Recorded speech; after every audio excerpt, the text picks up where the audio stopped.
Détruire le monde, contrôler la foudre ou se transformer en divinité, les fruits du démon sont l'incarnation des désirs les plus fous des humains. De petit à grand, du moins à plus, les fruits offrent des capacités inimaginables. Et parmi tous ces joyaux des mers, il en existe des puissants, très puissants même, mais mal ou très mal exploités dans le verse. Et bon, aujourd'hui, on va traiter un de ces fameux fruits du démon mal exploités dans l'œuvre. Pour ces premiers épisodes des Shams Cook Cuisine, avant de commencer, mets ton meilleur like et abonnement et on est parti.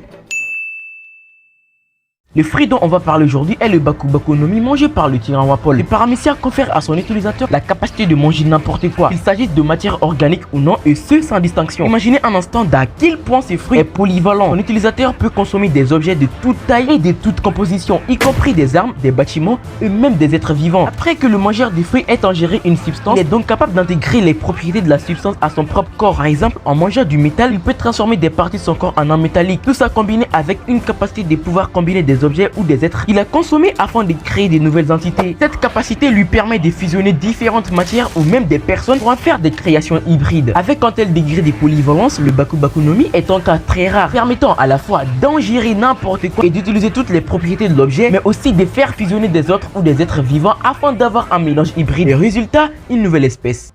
Mais maintenant, haussons un poil le degré de polyvalence du fruit avec sa forme éveillée. L'éveil des fruits du démon de type paramécia permet d'aller au-delà des capacités de base du fruit. Plutôt que d'agir uniquement sur le corps de l'utilisateur, l'éveil lui donne la possibilité d'affecter son environnement et même d'autres personnes. Prenons des exemples concrets. Le flamingo, avant son éveil, veut créer et manipuler des fils, mais uniquement à partir de son propre corps. Une fois éveillé, il transforme tout ce qui l'entoure en fils, ce qui lui permet d'attaquer à une bien plus grande échelle. Son éveil à Katakuri permet de recouvrir le sol et les murs de mochi, créant des pièges limitant les mouvements de ses adversaires. Le Baku Baku no Mi de Wapol lui permet de manger n'importe quoi et d'incorporer ses propriétés à son propre corps. S'il atteignait l'éveil, ses capacités deviendraient bien plus redoutables et étendues. Comme Doflamingo avec ses fils ou Katakuri avec son mochi, Wapol pourrait transformer tout ce qu'il touche en une véritable matière qu'il peut manger à volonté. Par exemple, s'il touche un mur, il pourrait le rendre mangeable, ce qui lui donnerait un avantage stratégique en combat. Plutôt que de devoir mâcher et digérer lentement, son éveil lui permettrait d'absorber et fusionner immédiatement avec ce qu'il mange. Il pourrait ainsi se transformer en âme vivante en combinant plusieurs objets et êtres vivants en un seul corps. Actuellement, il ne modifie que lui-même, mais en éveillant son fruit, il pourrait peut-être fusionner d'autres personnes avec des objets ou les transformer en matière comestible. Imagine un adversaire touché par Wapol, devenant mangeable et absorbé contre sa propre volonté. En ingérant certains matériaux comme du métal ou du caoutchouc, il pourrait réparer instantanément son corps ou l'adapter aux dégâts subis. Une sorte de métamorphose continue rendant ses blessures presque insignifiantes. Tant qu'il a quelque chose à manger, il pourrait peut-être créer des créatures fusionnées à partir de ce qu'il mange. Par exemple, en dévorant un lion et une arme à feu, il pourrait créer un lion canon vivant. Si Wapol éveillait son Baku Baku no Mi, il deviendrait un monstre capable de modifier son environnement, fusionner avec n'importe quoi en un instant et même altérer ses ennemis. L'éveil n'est pas sans inconvénient. Il demande une énorme quantité d'énergie et d'endurance au point que certains utilisateurs ne peuvent l'utiliser que temporairement. L'eau et Kit par exemple précise que leur éveil leur coûte énormément d'énergie, ce qui les oblige à l'utiliser avec parcimonie. Si Wapol mange un objet en caoutchouc, son corps deviendrait naturellement isolant à l'électricité. Cela signifie que les attaques des foudres d'Enel ne lui feraient aucun effet,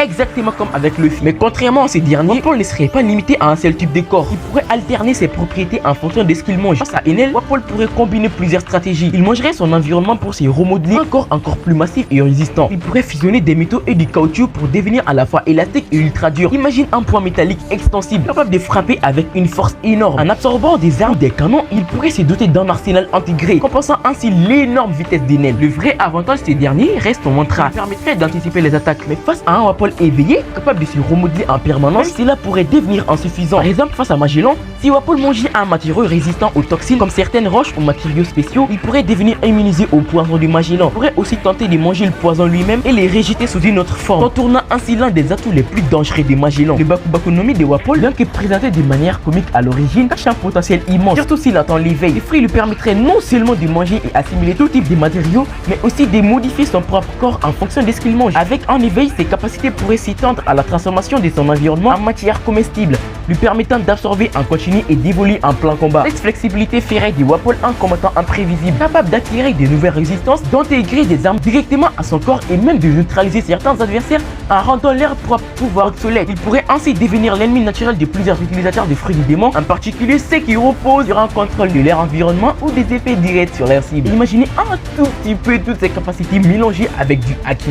Assez fort. Si Wapol exploitait pleinement son fruit avec un éveil, il cesserait d'être un simple tyran glouton pour devenir un véritable monstre d'adaptabilité, capable de se réinventer constamment et de dominer ses adversaires par sa capacité unique à manger, fusionner et d'évoluer en temps réel.